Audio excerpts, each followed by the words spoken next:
Go! Check is the answer close to the estimate.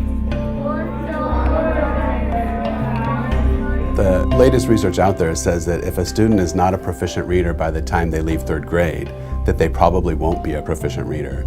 So if we have students that are unable to remain in class because of their behavior, then their time in front of their teacher is becoming limited, which makes it less likely that they'll be a proficient reader when they leave us or even when they leave third grade. Addressing behavior concerns in a positive way allows kids the wiggle room to make mistakes and learn from those mistakes and yet still remain in the classroom. And what we attempt to do is provide those explicit instructions on behavior, but not only in terms of this is what we expect you to do, but also address the whole needs of the child. So we look at some of their particular needs. If we have a student that's been on the radar often, we want to investigate to see what are some of the issues going on there. Are there any antecedents or setting events that may cause behavior?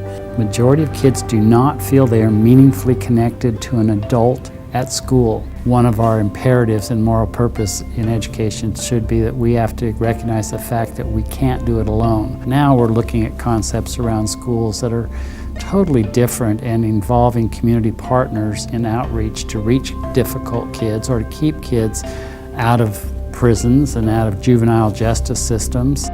The MAC Road project is a project that was funded by the MAC Road Business Partnership to bolster the businesses and revitalize the business district in a very transient, high vandalism, high rates of shoplifting and other kind of petty crimes neighborhood. And so when we heard about that MAC Road partnership, we asked them to come in and work with us. And it's a very natural fit for a business improvement district to want to employ youth from the neighborhood. It makes it A, easy for them to get to work, B, easy for the kids to have eyes kept on them, and that's important, and C, that community buy-in is really important. We would ask business owners, would they go ahead and kind of sponsor or support our school-wide expectations and maybe put those up in their business window.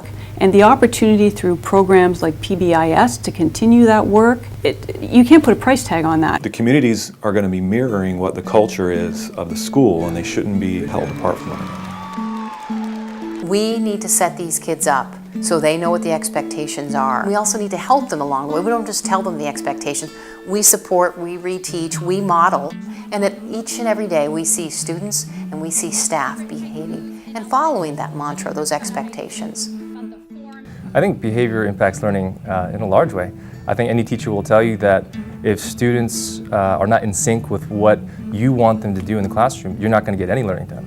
PBIS is a recognition that we can no longer assume students come to school eager and ready to learn. It's no longer one or two kids that have behavior problems. It's a systems issue. I think the focus of academics for a long time, the belief was good teaching will meet all the needs. Over time, we've seen that the behavior impedes that learning, and then those students were just kind of excluded from the learning environment, and now we're looking at it as how can we reduce that out of class time, keep them in the class, work with them on learning appropriate behaviors. And I know with PBIS, our first year, we're really working on those outward behaviors, the ones that really impact teachers able to teach and students able to learn. So we're going to work on how do we deal with the behaviors of students who are cutting class or just not performing, but then because they're not performing, they're disrupting the class. They truly do care. They do want to succeed. They do want to have skill sets. They just don't know how to get from point A to point B. Then there's those times where students develop some bad habits. And so what's really rewarding is when I can help them identify the bad habit and change it. But then I can also say, if you and I can't do it, we're going to see if we can get your parents. It's not about being in trouble, it's about helping you figure out new ways to do things. And it reflects kind of how we talk to the kids at home as well, where we ask them, okay, here's what happened. You describe to me what happened, because I want to make sure they understand what they needed to work on. And what could you have done differently? So I like to find ways to motivate students to do their best. Sometimes that comes with, parent contact. Sometimes it comes with other peers helping them out.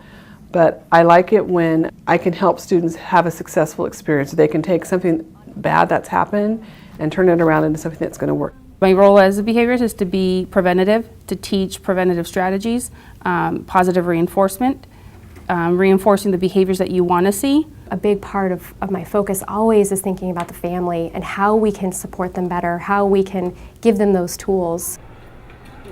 And they assisted me a lot. The children had a lot of behavioral issues when they came here. With every teacher, there was an action plan, pertaining to discipline, and it's worked. They're taught that, they need to be respectful to all adults, and especially to the learning environment that they're in, as well as, their fellow students.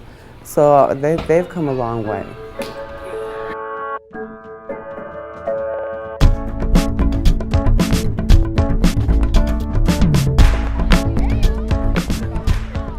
We think of our students as citizens in society, so this is a foundation at this level to help them in the future. How is that not exciting? The only way we as a living, functioning planet are going to survive on this planet is to have a global community that's well educated, and part of that education is also an understanding of the need for us to collaborate and be good people with one another. And that's what PBIS does.